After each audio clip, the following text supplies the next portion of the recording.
Proiectul este sprijinit de Ministerul Culturii și Informării Republicii Serbia.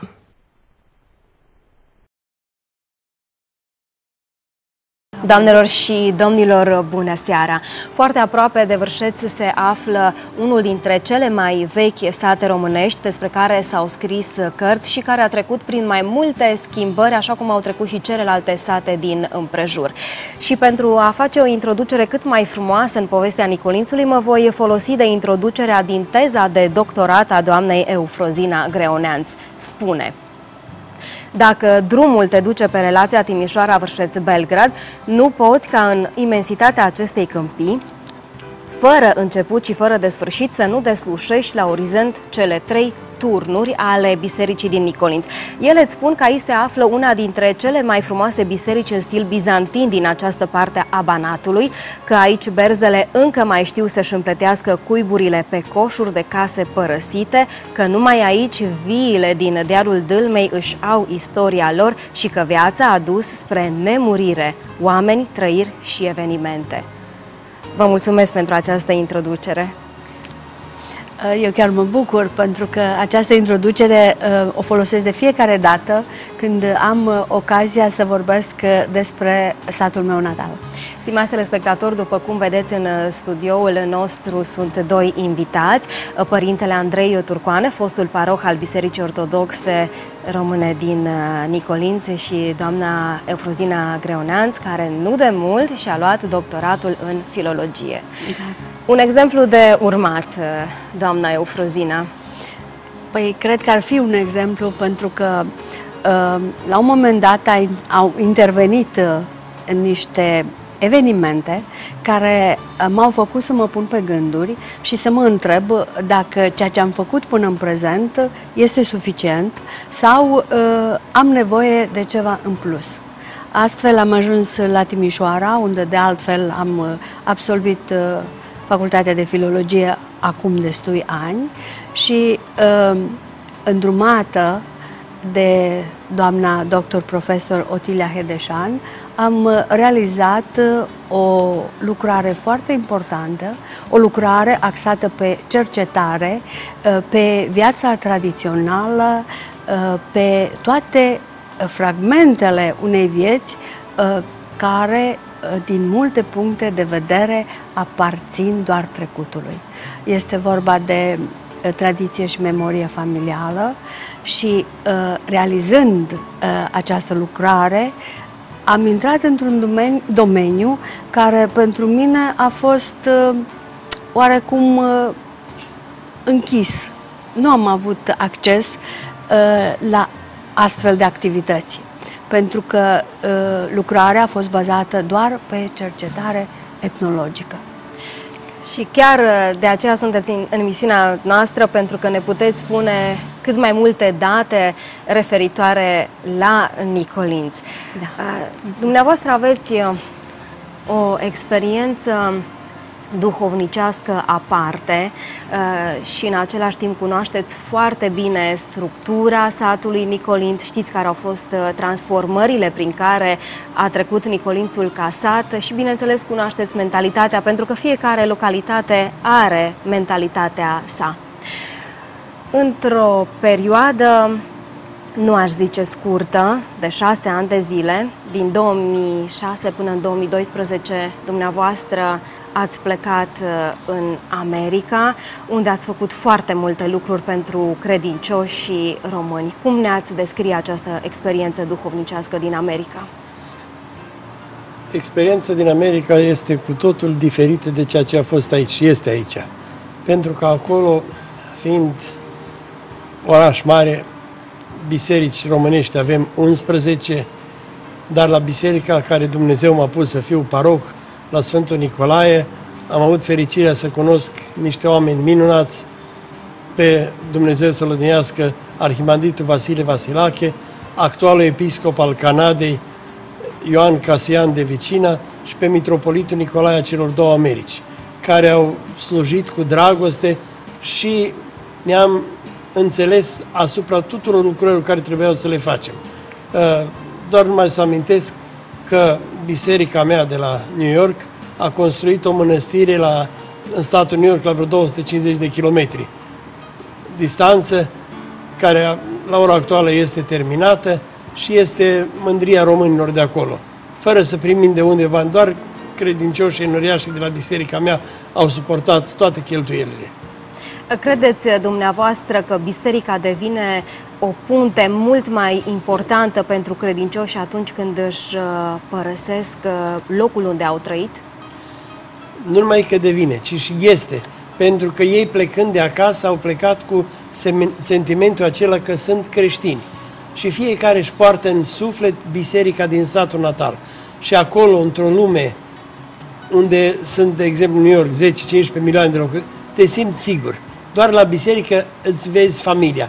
Acolo toți sunt împreună, toți vorbesc aceeași limbă și acei oamenii își aduc aminte de ceea ce au părăsit. Ați spus biserica mea din New York, dar eu cred că și pe cea din Nicolință o considerați tot a dumneavoastră.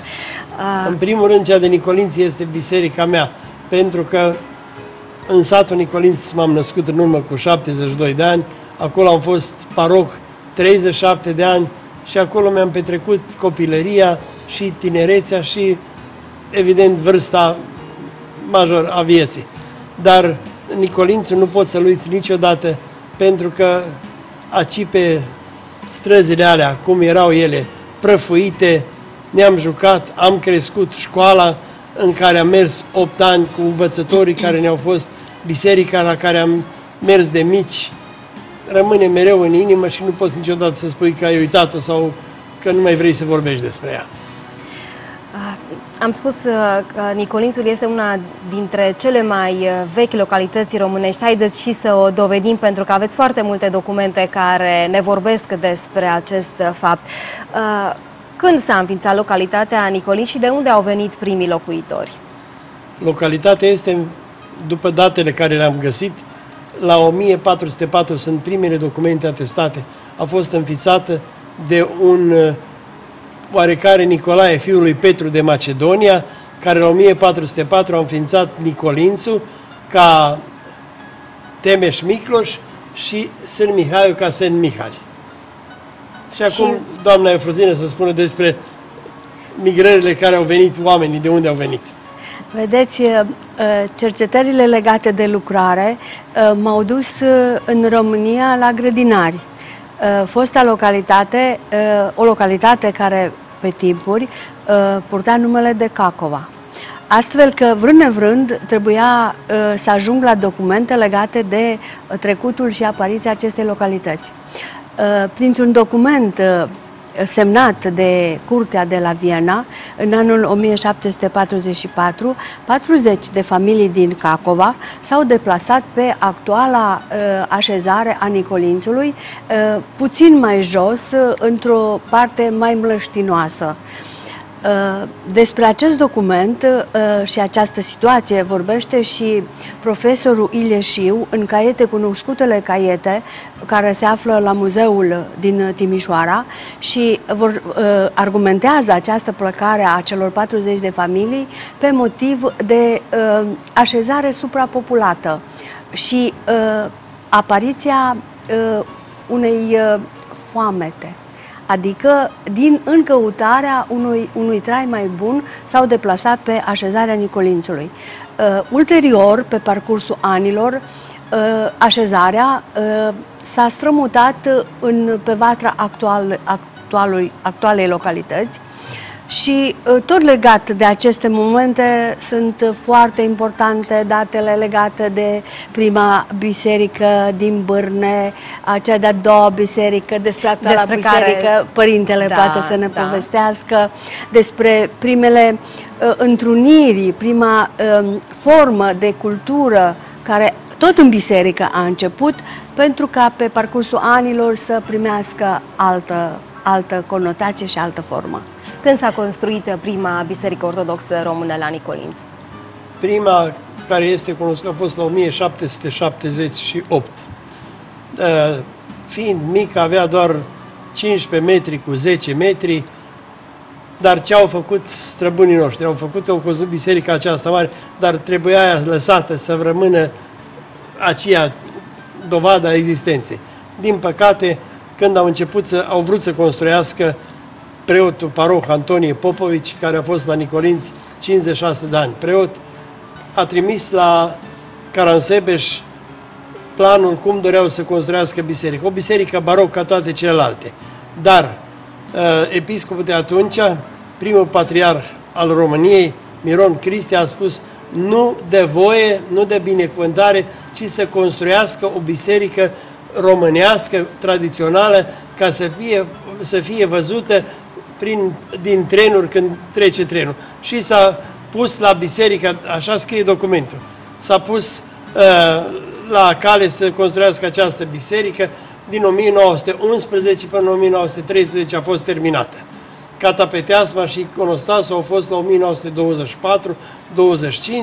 și iată, noi ne bucurăm astăzi de cea mai frumoasă biserică care este aici la noi pe Meleaguri. Și așa și este, cele 3 turnuri ale bisericii din Nicolinți cred că se văd din tren astăzi, nu-i așa? Și nu numai. Și nu numai, da. Vreau doar să spun că nu zicem numai noi că este cea mai frumoasă. În 1926, când a fost la Nicolinți, episcopul Iosif Traian Bătescu spune așa: intrăm în Sfânta Biserică, care este de o frumusețe rară și care ar putea împodobi oricare oraș de reședință. Iar în 1936, episcopul Vasile Răzărescu spune: la această înserare își exprimă bucuria de a vedea monumentala biserică, despre a cărei faimă a auzit foarte mult. Într-adevăr, o biserică foarte mare și foarte frumoasă. Mai vin credincioși într-un număr atât de mare precum odată la biserică? Din păcate, nu că nu vor, dar așa cum este demografia în toate satele și la Nicolinți, la ora actuală cred că sunt doar 800 de persoane. Pe hârtie sunt 1200, dar sunt plecați în străinătate. Când a fost înregistrat cel mai mare număr de locuitori? Cam în ce perioadă, cu aproximație? Dacă... Prin 1936, cred. Au fost 3600-3700 de locuitori. Da, dacă ne uităm statistic, într-adevăr a descrescut numărul locuitorilor, dar totuși trebuie să vă spun și o informație interesantă legată de copiii din Nicolinți și de școala 2 octombrie. Datele pe care o să le citesc le-am primit de la doamna directoare, Mărioara Giurici, directoarea Școlii Generale 2 octombrie, care ne spune că acum la această școală sunt înscriși 93 de elevi și 17 copii la grădiniță. Numărul elevilor a început să descrească în jurul anilor 2007-2008, dar din fericire din anul 2015 numărul elevilor a început să crească, astfel încât anul acesta în clasa 1 sunt înscriși 15 elevi. Este foarte bine. Este foarte bine, dar legat de numărul elevilor de la școala din Nicolinți, aș vrea să amintesc că în perioada anilor 1953-55,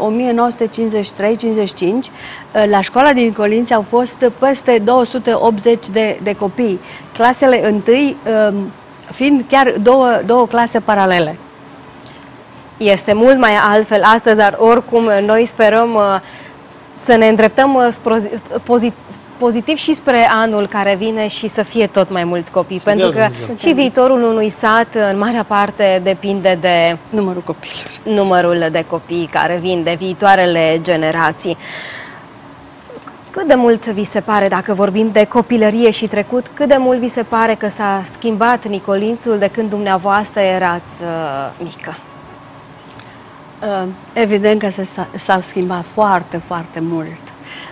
Fiecare ne amintim cu drag de anii copilăriei, de străzile copilăriei, pline de praf, de trăsurile și caii care mergeau în galop și se îndreptau spre dealul Dâlmei, pentru că, vorbind de copilărie, nu pot să nu amintesc acest fragment. Orice copil, mai ales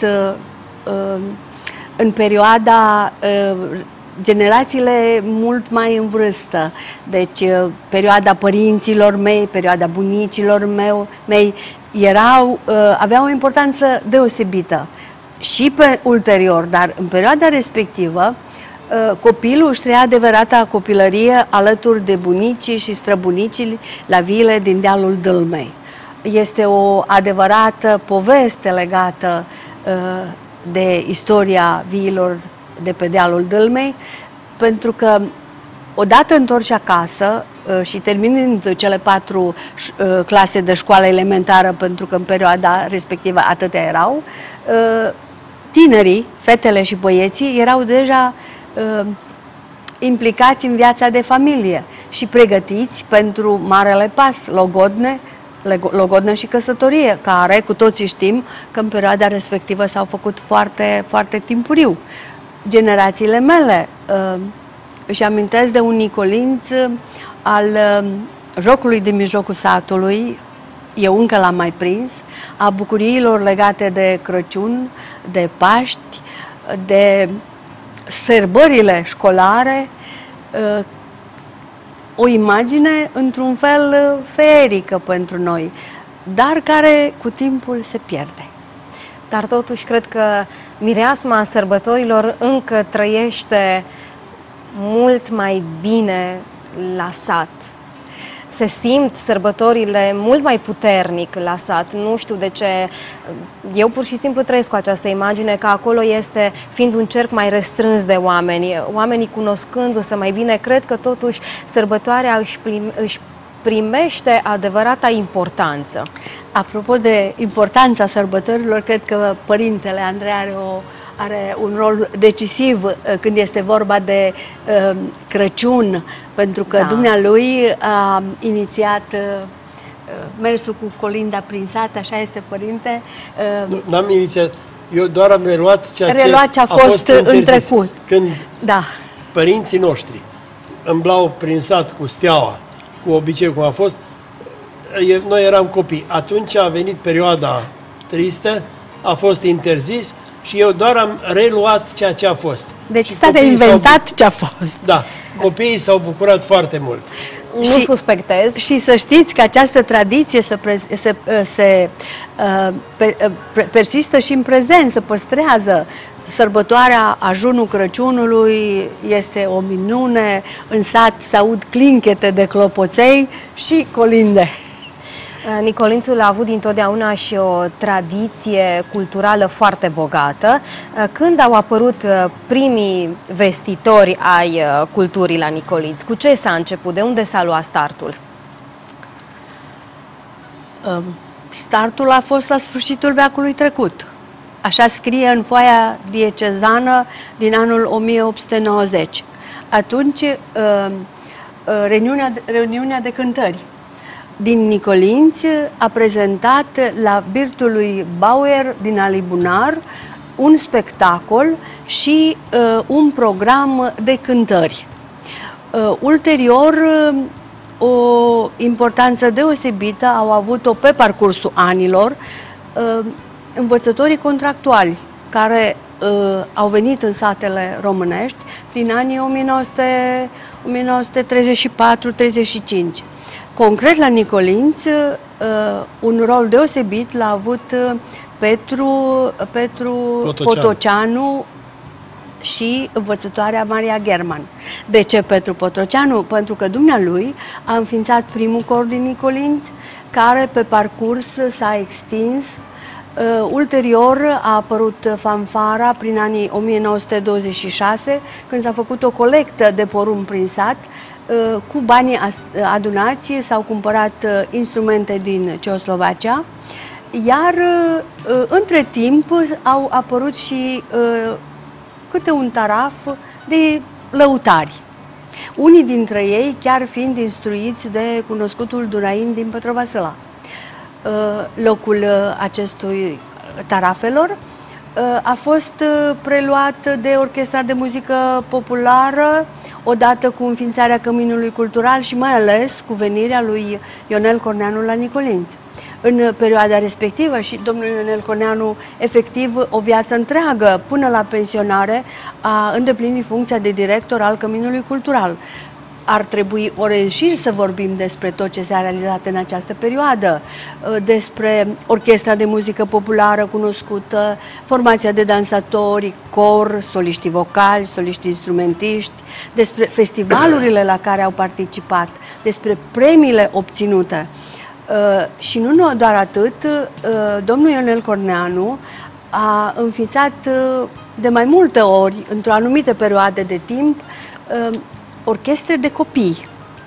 Ultima fiind Ghiocelul, din copii de școală elementară, care, micuți cum erau, abia țineau acordeonul, dar o orchestră foarte bună. Tot legat de viața culturală, nu putem să nu amintim numele lui Domaschin Mărghita, foarte cunoscut doinitor, nu numai în Nicolinț, în întreg Banatul, Nicolae Cinci, cunoscut solist al postului de radio Novi Sad. Și doamnele învățătoare, Anuța Coraco și Maria Bârnea, erau la Nicolinț angajate și au cântat și ele la programe, la tot. Da. Și soliștii instrumentiști, ăsta, Trifu Pincu, și au mai fost foarte mulți buni soliști, instrumentiști și... Oricum, există și alți oameni de carieră din Nicolinț care chiar au ajuns și foarte departe. Din păcate, nu se știe despre toți, dar dumneavoastră ați avut ocazia, cât ați fost la New York, să cunoașteți o personalitate remarcantă acolo, care a reușit să-și dovedească posibilitățile. Este adevărat, dar din păcate a decedat în urmă cu 6 luni. Este vorba de Rodica Zaică, născută în Nicolinț, care a ajuns să fie directoarea Facultății de Medicină la New York. Timp de 30 de ani a fost directoare la acea facultate, a fost respectată foarte mult pentru abilitatea cu care se apropia de copii.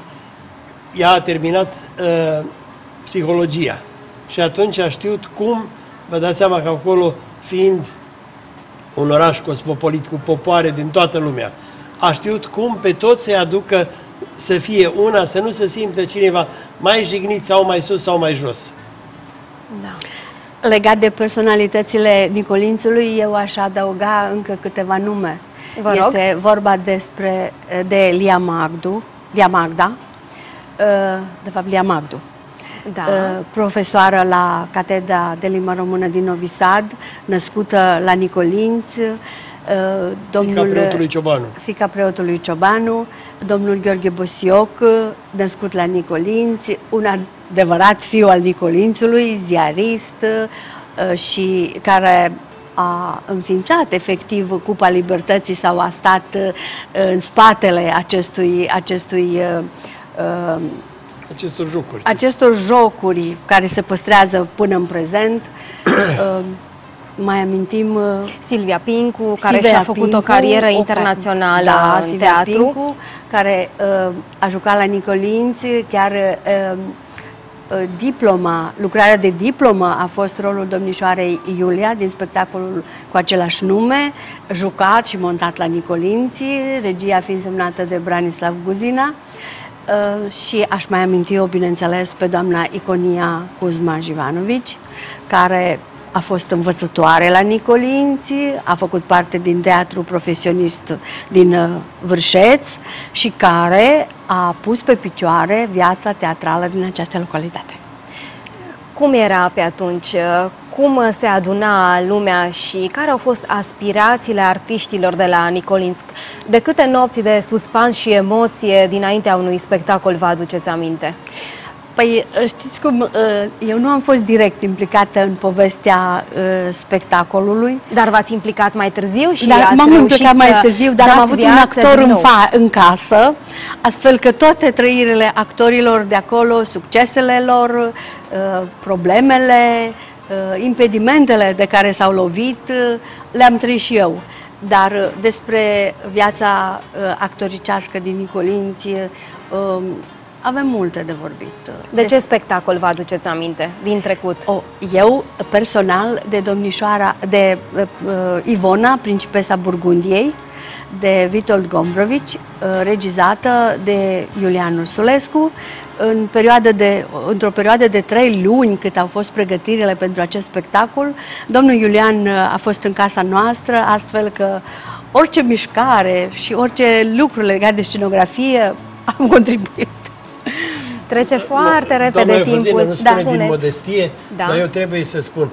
Când se vorbește despre cultura din Nicolinți, despre activitatea teatrală și toate, nu se poate omite fiertatul soț al ei, Pavel Grioneanț. Când ai spus Pavel Grioneanț, ai spus tot despre Nicolinți, despre teatru și activitatea culturală.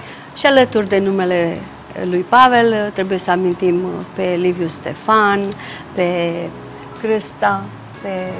Și mulți alții. Și mulți alții care... Ați fost, dacă pot să spun, sau a fost odată la Nicolinți, ceea ce nu înseamnă că nu își continuă activitatea Nicolințul din acest punct de vedere, dar a fost acolo o bandă serioasă de oameni serioși care au vrut să dovedească că pot să facă multe lucruri în același timp. Timpul la noi în emisiune se scurge destul de repede. Aș vrea în final să vorbim puțin despre obiceiurile de la Nicolinți care nu mai există. Poate ne dați exemplu de un obicei care a existat și din păcate s-a pierdut cu timpul. Cele mai frumoase au fost șezătorile populare după terminarea lucrurilor de toamnă, oameni nefiind atunci televizoare, se strângeau în fiecare colț de sat, vecinii, la câte o casă, povesteau, cântau, jucau, copiii erau cei mai velși, că atunci aveau prilejul să facă năzbâtii fără să-i vadă părinții. Erau, așa zis, în ghilimele, supravegheați. Femeile fie că brodeau, fie torceau, iar bărbații cărțile de joc pe masă, sticla de vin sau de țuică și așa se scurgea timpul până noaptea târziu. Și de aici v-ați inspirat dumneavoastră pentru spectacolul La Șezătoare, dar nu doar de aici, din informațiile primite de la informatorii mei cu care am stat de vorbă și care mi-au deschis o lume mai puțin cunoscută, pentru că oricât de mult ai cunoaște, niciodată nu știi suficient. Și rezultatul, cum am zis dumneavoastră, este spectacolul La Șezătoare, prezentat de trupa de teatru în anul 2014, un spectacol, zic eu, frumos, dar nu pentru că eu am semnat textul, ci pentru faptul că a reușit să adune foarte multe generații de foști actori, actuali actori și viitori. Și chiar persoane care nu au avut la viața lor nicio tangență cu scena, cu dicția, cu jocul de scenă, dar s-au dovedit că se descurcă foarte bine. Și ceea ce este foarte păcat, aici s-a oprit totul când este vorba de viața teatrală, viața... Și nu credeți că poate să reînceapă? Există vreo informație că ar putea să reînceapă? Există același entuziasm ca odată sau cel puțin cineva care are entuziasm și să reinițieze? Viața teatrală deocamdată nu cred, dar sunt alte segmente. Ca de exemplu? Muzica. Aveți acolo o tânără serioasă, ca să spunem așa, care a pus piciorul în prag și a zis de acum vă arăt, vă dovedesc că pot și a reușit să strângă copiii împreună, și mici și mari. Și mici și mari, Alexandra Rancovici, cunoscută solistă de muzică populară, participantă la diferite festivaluri, cu premii valoroase, a reușit să adune copii și să se prezinte la Festivalul Copiilor și la Marele Festival.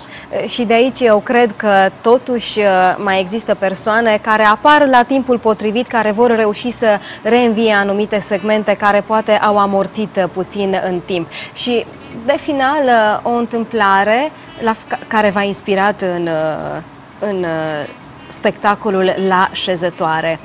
Aici o femeie câștiga întotdeauna la cărți. Da. Deci, informația este primită de la informatorii mei, dar a apărut și scrierile domnului Bosioc, publicate în revista locală Satul 899 și, într-adevăr, Nicolinț era o bătrână, evident deșteaptă și capabilă, care la jocurile de cărți reușea să învingă bărbații, ceea ce era puțin neobișnuit pentru vremurile respective. Și au iertat-o că învingea ea? Nu cred că au iertat-o. Nu s-au obișnuit. Ce face. Dar jucau cu ea în continuare. Jucau, sigur că da. Probabil în dorința să învingă. Probabil. Ne-am apropiat de finalul emisiunii despre Nicolinț și uneori timpul parcă e mai scurt decât altă dată. De final, părinte, v-aș ruga dacă puteți să-i invitați pe cei care au plecat de la Nicolinț și care de mult nu au trecut prin satul lor natal să vină să-i viziteze pe cei care îi așteaptă și pe prietenii lor din copilărie.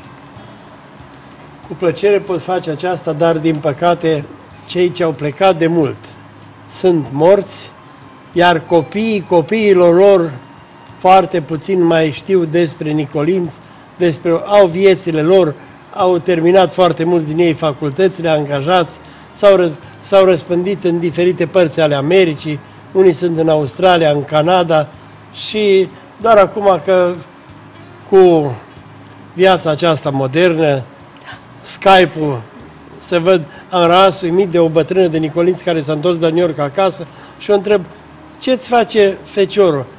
Păi spune, mă văd cu el în toată săptămâna. Cum? La ala și eu. Păi cine? Eu m-a arătat cum și eu singură fac. Deci legătura este vie, deși nu se văd aievea, dar prin... Totuși sunt și cei care trăiesc mai aproape de Nicolinț și nu prea trec pe acasă. Ar putea să vină, nu? Tot mai rar, dar vin.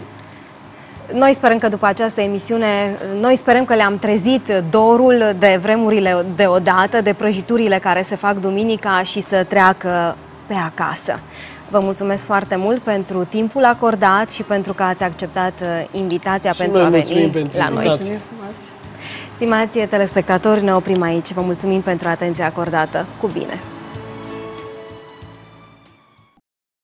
Proiectul este sprijinit de Ministerul Culturii și Informării Republicii Serbia.